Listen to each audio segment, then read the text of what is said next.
You might think selling a high-end property is, just about putting a hefty price tag on it, polishing the floors, maybe hosting a fancy open house. Yeah, the standard playbook. Right.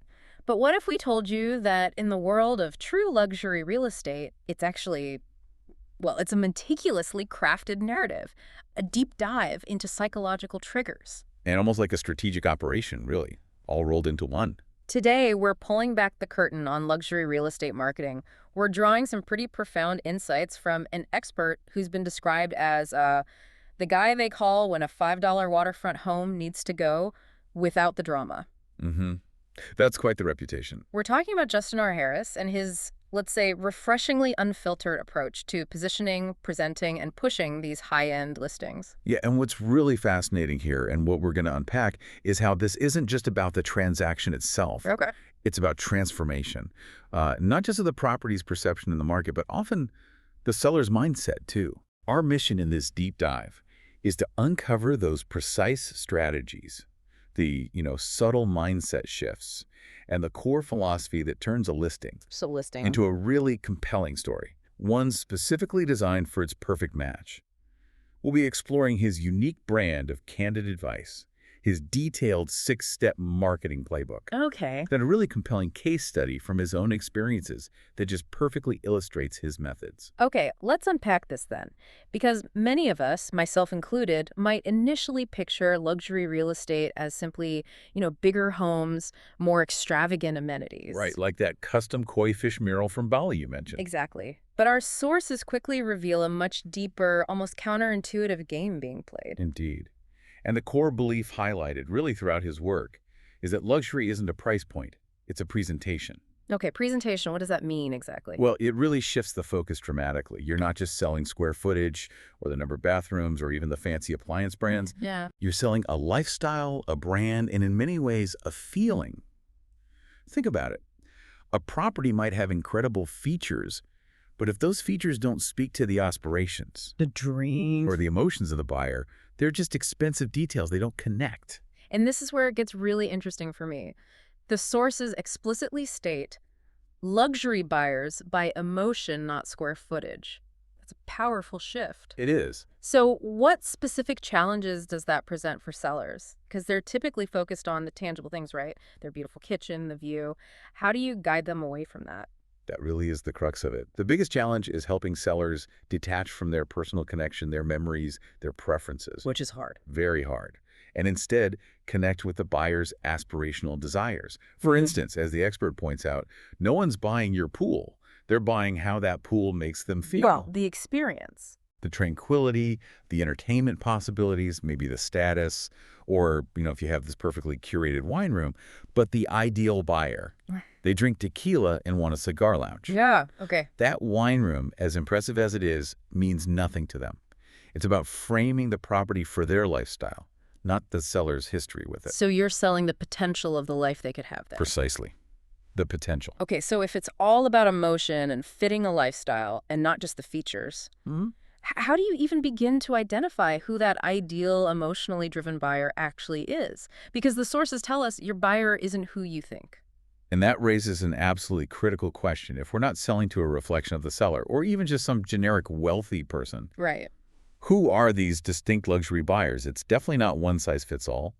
Our material breaks them down into 5 main profiles. 5. Yeah, each with specific, sometimes subtle, motivations and desires that you absolutely have to understand and address directly. Missing this step. That's often why these amazing properties just sit there. All right, let's dive into these 5 profiles. First up, we have the wealth migrator. Who exactly are they and what are their core drivers? Okay, the wealth migrator. Think highly strategic buyer. Often they're escaping NYC, Cali, or Chicago taxes. Ah, the tax angle. Exactly. Their motivation isn't just a lifestyle upgrade. It's a conscious financial and geographical decision.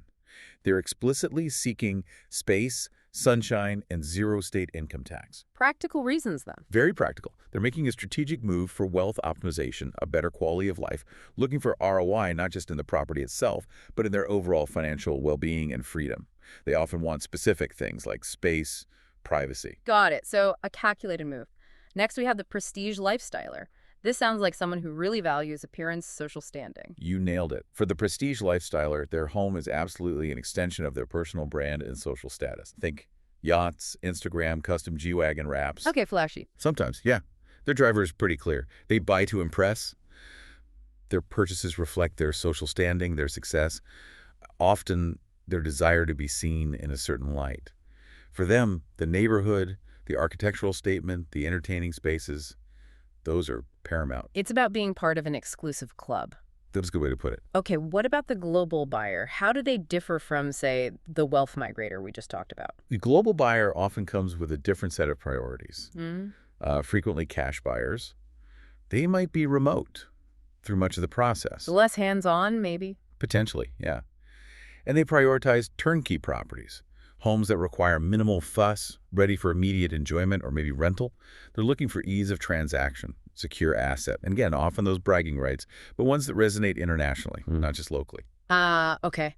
Like a safe place to park money, perhaps, with perks. Could be. Or a vacation home, an investment to diversify their portfolio across different countries. Gotcha. Then there's the family relocator. Their needs seem a bit more traditional, but I guess with that luxury twist we're discussing. Yes, exactly. For this profile, kids, schools, home offices, and safety first are absolutely paramount. The practicalities again. Right, but layered with luxury. While they're still in the luxury market, their core motivation is providing a stable, enriching, secure environment for their family. They want the nice amenities, but they need them to work for family life. Like what? Think dedicated homework spaces, big yards, being close to top schools, maybe robust security systems. It's about finding that luxurious environment that also provides stability and caters to those family-centric practicalities. Makes sense. And finally, this one sounds intriguing. The hidden investor. What's their agenda if it's not just about finding a place to live? The hidden investor. Yeah, they're often disguised as a buyer, but shopping for yield. Undercover. Sort of. They might go through the motions looking like they want a personal residence, but their underlying motivation is the financial return, the investment potential of the property. Rental income, maybe? Appreciation. Exactly. Rental income, appreciation, maybe a strategic portfolio addition. The key insight here, as the source really underscores, is that different buyers, different hooks. So you need different bait. Precisely. And this isn't about manipulation. It's about intelligent, tailored communication. If you're talking to a wealth migrator about bragging rights, you're completely missing the mark. Right, they care about the tax savings. You need to present the financial freedom, the tax benefits. Each listing needs to be precisely tailored to its target audience. You can't just broadcast. Okay, so once you've identified these distinct buyer profiles, how do you actually execute a strategy? Because our sources lay out this comprehensive 6-step process. Justin Harris describes it as going far beyond sticking a sign in the yard and praying for a buyer. It sounds much more proactive, almost like a military operation. It truly is, in a sense. This framework is where that smart, tactical, and unfiltered approach really comes alive. He talks about applying Marine Corps discipline to the whole marketing and sales process. Yeah, it's about meticulous planning, reconnaissance before you execute, and then highly adaptable, precise action. It's the total opposite of a passive wait-and-see approach. Okay, so step 1, as we've kind of established, is strategic buyer profiling. This is the absolute foundation, right? Correct. It's the essential starting point. It acts as the compass that guides literally every subsequent decision. Without accurately profiling your ideal buyer, you're essentially marketing in the dark. Flying blind. Totally. This ensures the property's narrative, the story you tell, genuinely resonates with that buyer, right down to the language you use and the channels you engage. Okay, step 2, premium pricing strategy. This sounds, well, more complex than just looking at market comps in the neighborhood. Oh, it absolutely is. Luxury pricing demands a different logic because, as we said, the motivations are different. It involves a really nuanced analysis of the active luxury competition. Meaning what's on the market now. Exactly. Not just what sold 6 months ago, but what's currently competing for your specific buyer's attention. Then you assess the unique lifestyle upgrades. A home offers things that don't always show up neatly on a spreadsheet. Okay. And understanding appraisal gaps versus emotional value drivers. That means sometimes a property's unique appeal creates value way beyond what a traditional bank appraisal might capture. Especially if a buyer falls in love. Especially then. This also requires deep insight into buyer psychology at your price tier. The aim isn't just picking a number, it's building a pricing narrative. A story about the price? Sort of, a narrative that shows why your property is worth it, and maybe even creates a sense of scarcity around it. You want buyers to feel they're getting a unique opportunity, not just another expensive house. Got it. Okay, then comes cinematic presentation. This makes me think of like red carpets and movie trailers, but for a house. Is that the idea? It absolutely should evoke that feeling. The source explicitly says your home deserves to be treated like a feature film because you're selling emotion, right? You need to create that emotion through the presentation. This means producing high-end video walkthroughs with voiceover or music that actually tell a story. Not just panning shots. No way. Utilizing drone aerials to showcase unique features the property is setting. Creating virtual twilight photography to highlight ambiance. And engaging in lifestyle storytelling. Meaning? Showing the home in use, not just empty rooms. Show someone enjoying that amazing pool, not just a static picture of water. All of this is carefully constructed to trigger emotion and action, making the buyer imagine themselves living that dream. Okay, that makes sense. Once you have that cinematic presentation perfected, how do you make sure it reaches the right eyes? Because it's definitely more than just slapping it on the MLS, isn't it? Oh, far, far more. Which brings us to multi-channel luxury marketing. Right. This is about launching very targeted campaigns on curated luxury platforms. Think The Real Deal, Mansion Global, James Edition. Places where high net worth individuals actually look. Exactly. These aren't just general real estate sites. They cater specifically to that audience and luxury brokers. It also includes things like digital ad campaigns, geofenced to affluent zip codes across the U.S. and abroad. Geofenced, like drawing a virtual line. Pretty much. You draw a virtual fence around neighborhoods where your target buyers likely live or work, and your ads get delivered directly to their devices within that zone. Wow. Targeted. Highly. Plus, impactful Instagram and YouTube reels with strategic hooks, short, punchy content designed to grab attention fast, and crucially, direct outreach to a luxury buyer Rolodex and broker network. So, leveraging personal connections. Absolutely. The goal isn't just visibility, it's providing your property with true presence, making sure it shows up everywhere your ideal buyer might be looking. Okay. And sometimes, for certain properties or situations, a more subtle, almost secret approach is better. That's the private access strategy. Why would you ever choose to keep a luxury property under wraps? Yeah, this step is employed when needed, and it's all about projecting quiet confidence and maintaining exclusivity. Okay. How does that work? It involves things like NDA-required previews, private showings only, maybe off-market exposure, directly to investment groups, relocation executives, high-end buyer agents. So a very controlled audience. The strategy increases exclusivity and, really critically, it prevents your property from becoming stale on the open market. The days on market problem. Exactly. If a luxury home sits for too long publicly, buyers start to wonder what's wrong with it. A private strategy creates this sense of rare opportunity and preserves the property's allure. It's highly targeted, avoiding the pitfalls of broad exposure. Got it. Finally, step 6, smart negotiation and closing. How does this phase differ when you're dealing with high-end properties and presumably pretty sophisticated buyers and agents? The approach here is really to actively shape the offers, not just react to whatever comes in. Proactive again. Definitely. This involves pre-qualifying interest before serious showings, making sure anyone viewing the property is genuinely capable and motivated. Saves everyone time. It's about meticulously structuring favorable timelines and terms for you, the seller, not just passively accepting the buyer's first offer. Setting the terms. Right. It also means minimizing friction by preparing your documents, disclosures, and legal protections up front. Being organized and ahead of the game prevents delays or surprises later. Smooths the process. Exactly.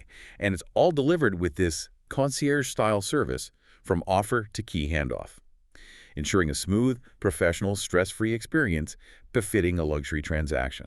Okay, here's where it gets really interesting for me because our sources share this compelling story. It vividly illustrates the dramatic impact of this whole tailored strategic approach, like a real-world example. Yeah, this anecdote really hammers home the moral. Right house, wrong buyer is still a dead deal. Ouch. But true. It's not just a clever phrase. It's a critical lesson in efficiency and market intelligence. Think about the wasted time, the effort, the emotional energy spent when an agent is chasing the completely wrong demographic. Yeah, months go by. Exactly. This case study perfectly shows how much impact getting this right or wrong can have on market time and the final price. Okay, tell us about this particular $2.9 million home. It was really struggling to sell, right? What was its initial situation? Yeah, it was a property that had been just sitting on the market with another agent for 121 days, Wow, 4 months. over 4 months, with no serious movement, which in luxury real estate can start to look like a problem. Initially, it was marketed very generically, just a family home in a gated community. Okay, sounds reasonable. But if you looked at its actual features, they told a very different story. It had a 6-car garage. Sex cars. Yeah, a rooftop deck with an outdoor kitchen. And get this, a movie theater with LED backlit posters of Scarface and The Godfather. Okay, definitely not your average family setup. Not at all. It was a total mismatch between the house and the marketing pitch. So what was the script flip? What changed everything? The moment someone realized this property was being, like, fundamentally misunderstood? The script flip was recognizing its true identity. It wasn't a family home. It was, as the source puts it, a baller's compound. Love it. A place for entertaining, for toys, for making a statement. So the entire marketing strategy was overhauled. Starting from scratch. Pretty much. Completely new photos that captured its edgy, sophisticated vibe. A cinematic video with the right music. Think something dramatic, cool, instead of that generic elevator music you often hear. Right. And crucially, a targeted campaign aimed squarely at high-income single men in their 30s and 40s. The actual likely buyer. Exactly. This was about speaking directly to the person who would appreciate that 6-car garage for their sports cars, or the movie theater for hanging out with friends. Okay, and the result of this complete pivot, don't leave us hanging. The result was astonishing, a truly dramatic turnaround. The property sold in 18 days, full ask. 18 days after 121 days of nothing. 18 days. From languishing for 4 months to sold in just over 2 weeks at the full asking price. It just perfectly illustrates the profound difference that understanding and rigorously targeting the true buyer makes. Wow. It wasn't about changing the house at all. Not one bit. It was about changing the narrative and Yeah. finding the right audience. That's powerful. Okay, so beyond the specific steps and these compelling stories, there's clearly a distinct philosophy guiding this whole process.